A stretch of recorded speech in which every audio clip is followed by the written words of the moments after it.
intrinsic motivation in the classroom. So first and foremost, what is intrinsic motivation? Compared to extrinsic motivation, intrinsic motivation is doing something without taking into factors of the external rewards that might come from it. So the student is going to be doing this because they like it or they find it interesting, rather than having some form of incentive like a prize or a goal, or feeling pressure by peers in order to do something. So what do students need in order to have intrinsic motivation? Well, there's two kind of key factors that play into the ability to have intrinsic motivation. So one is self-efficacy, which is that students, they believe that they will be successful in accomplishing a task or activity. And then also self-determination, which is that they believe that they are able to have control over their choices and in the direction that they take their life. So how can we promote self-efficacy in the classroom? Welcome to Miss Smith's grade 6 class. Now, in Miss Smith's class, she wants to make sure that she's promoting the feeling of competence for her students. Now, with students and with children, by the age of 4 to 6, most kids have a sense of what they're capable of doing, and what they're not. And they often actually shoot their abilities. But as students and children continue to age and go through school, they start to develop more of a sense of what they're capable of with a basis on what they have previously been able to accomplish and not. So they take into consideration their successes and their failures when they're looking at future tasks to do. So today, she's going to be teaching her class orders of operation in bed mass. The first thing Miss Smith is going to make sure is that the class has a basic understanding of all of the principles going into orders of operation. So making sure that they're able to successfully multiply, add, divide, and look at exponents in order for them to be successful when completing the multiple different math problems that they're going to have in their class this day. As her students are going through and working on this new skill, she's going to make a point to point out the various progress that each student is making with the task at hand. So making sure that they're able to see that even though this task may be difficult, that they are making leeway and they are being successful. Miss Smith is also going around, and while she's doing this, she's going to exude confidence in each of her students' abilities. Not only is she going to verbally say this by praising them or motivating them to continue and keep working on these problems, but she's also going to make sure that's reflecting in her body language as well. And once her students are completing the task, she's also going to make an effort to show off the students' work. So this entire lesson that she has taught is working towards promoting her students' feeling of self-efficacy in her classroom. So what are the main points that Mrs. Smith has shown? Some of the ways in which we can promote self-efficacy in the classroom is to help students' ability to master basic skills. So that's when she was going and looking at her bed mass steps and making sure that they had the previous knowledge before starting a new task. It also help them to make progress on difficult tasks so that they will be able to notice.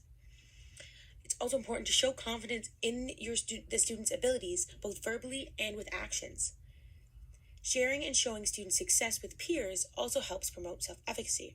One thing to note is that each student is going to be coming with a different level of self-efficacy into the classroom to begin with. So it's very important to make sure that you're working towards each individual's current level of self-efficacy to bring them up, because some students are going to exude more confidence than others, therefore going to have an easier time with certain tasks, also be showing signs of having more intrinsic motivation. Other things that help promote self-efficacy in the classroom is providing feedback that helps promote competence. Positive feedback can always be effective and which helps the students feel successful. Not all feedback has to be completely positive. Having a little bit of negativity within the feedback, like constructive criticism, helps promote self-efficacy as well, as long as there is a guidance of their students on how to improve and build on the skills that they're working towards.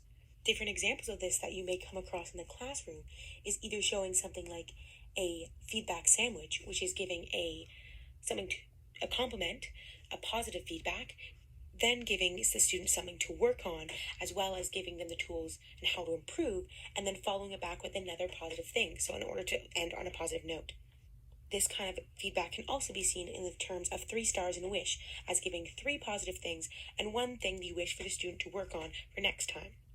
other ways in order to promote self-efficacy and build it is having challenging tasks that is able to help promote mastery.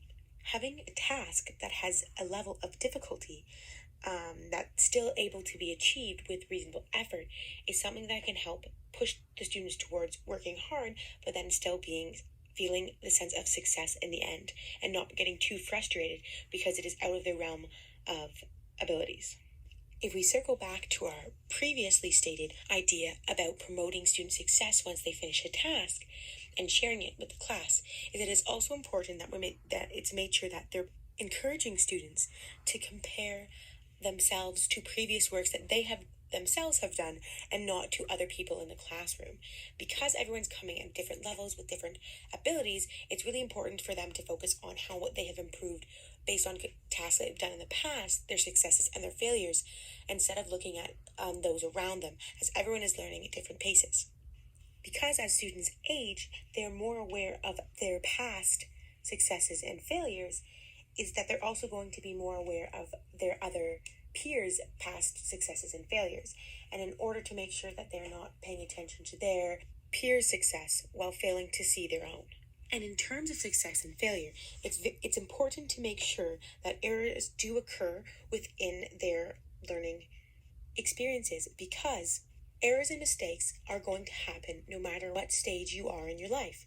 And so it's important that students are aware of this, so they do not become frustrated too quickly on certain tasks, because making mistakes is a super important part of the learning process.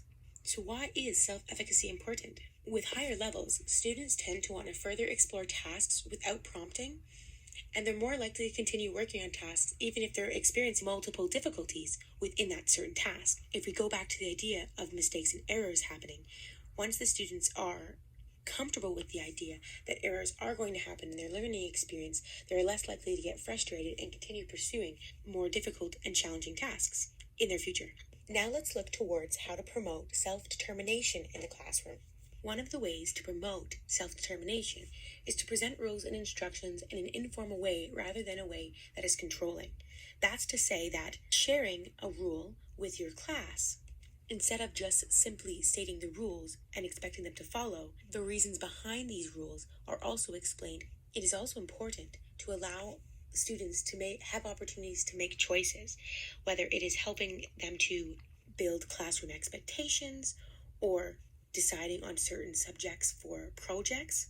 Allowing students to have that choice and have participation openly within that classroom promotes their feeling of autonomy as independent individuals. It is also important to provide students with autonomy in their extracurricular activities.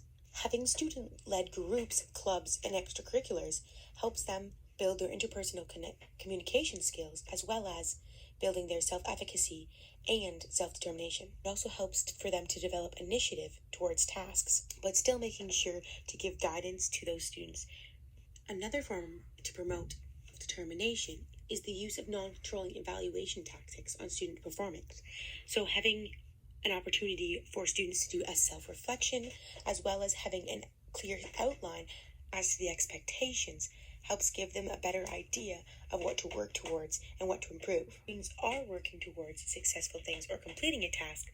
It is important to try to minimize how much extrinsic motivations are being used in the classroom. These reinforcers can be used when necessary, but overall should be looked at as intrinsically based on their interests in trying to promote and wanting to complete tasks without expecting a reward. So why is self-determination important in the classroom? Students have a sense of self-determination. It increases the likelihood that they will become engaged in both the classroom and in extracurricular activities outside of the classroom, thus increasing the rate of them staying in school and less likely to drop out.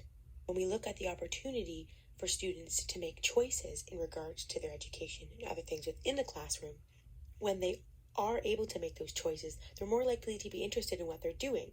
This leads to the students completing assignments more quickly and efficiently than before, and to taking more pride in their work.